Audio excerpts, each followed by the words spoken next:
एक स्वतंत्रता सेनानी का पोता, महावीर चक्र से सम्मानित इंडियन आर्मी के अफसर का नाती, एक साफ सुथरी छवि वाले राजनेता का बेटा। इस बायोडेटा वाला व्यक्ति डॉक्टर, इंजीनियर, आर्मी अफसर या समाज सेवी कुछ भी हो सकता था, लेकिन यह शख्स पूर्वांचल का सबसे खतरनाक डॉन बना। मुख्तार अंसारी, जिस पर हत्या के प्रयास, वसूली और जमीनों पर कब्जे जैसे न जाने कितने मामले दर्ज हैं। 6 फीट से ज्यादा कद वाले मुख्तार अंसारी ने अपराध की दुनिया में 80 के दशक में कदम रखा। 1988 में उसके ऊपर हत्या का पहला मामला दर्ज हुआ और देखते ही देखते पूर्वांचल के अपराध जगत में उसका कद आसमान छूने लगा। सरकारी ठेके, शराब के ठेके और कोयले के काले कारोबार को हैंडल करने के लिए मुख्तार ने अपना गैंग बनाया और रास्ते में जो आया मुख्तार का गैंग उसे खत्म करता गया। रसूख और पैसा कमाने की चाहत में मुख्तार गैंग एक के बाद एक वारदातों को अंजाम देने लगा।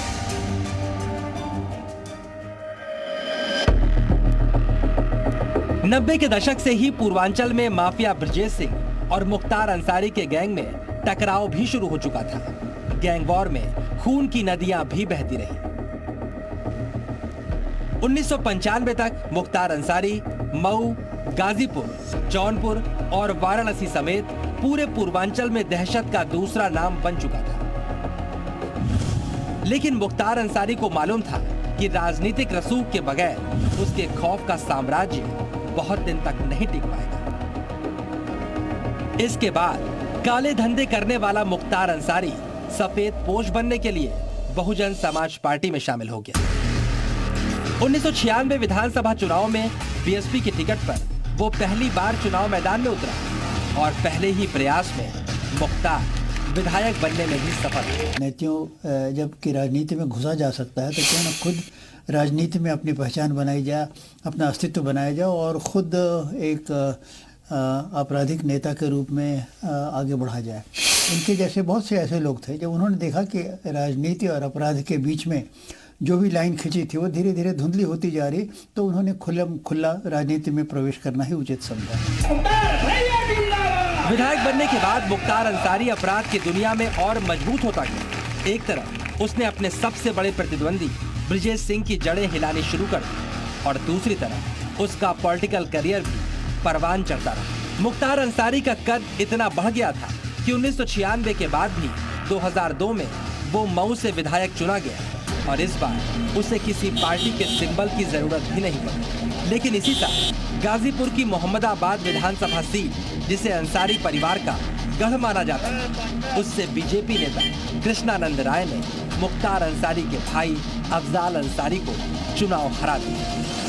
इस नतीजे के बाद पूर्वांचल में कृष्णानंद राय का दबदबा बढ़ने लगा। बताया जाता है अंसारी परिवार को ये बात पसंद नहीं आई। साल गुजरे, 2005 में मऊ दंगों की आग में जला। कहा जाता है यहीं से मुख्तार अंसारी ने रक्त रंजिश शुरुआत।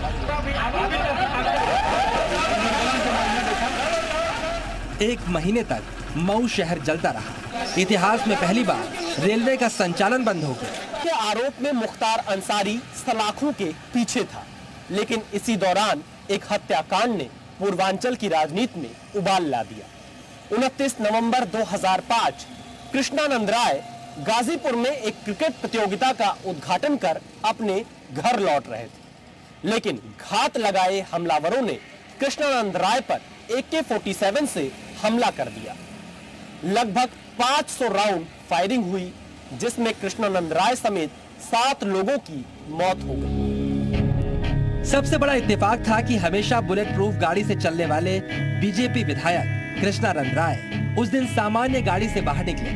इस हत्याकांड के दौरान मुख्तार अंसारी जेल में बंद था, लेकिन फिर भी इस हत्याकांड का मास्टरमाइंड उसे ही माना। तो एक एमएलए की हत्या, बीजेपी के एमएलए थे, जाहिर है पॉलिटिकल बाउंडर बचेगा।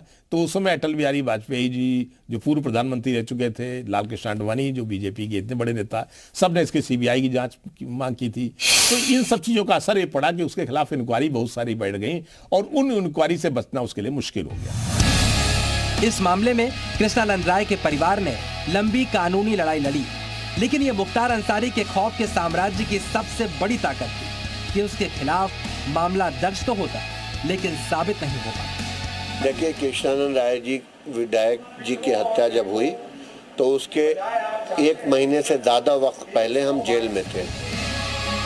इस हत्याकांड के बाद मुख्तार अंसारी और कुख्यात हो गया। मुख्तार अंसारी सलाखों के पीछे तो रहा, लेकिन उसके अपराध के साम्राज्य पर इसका कोई असर नहीं पड़ा। जेल के अंदर से मुख्तार का कारोबार चलता रहा, उसका गैंग और मजबूत होता गया और साथ ही साथ मुख्तार का राजनीतिक गढ़ भी सुरक्षित रहा।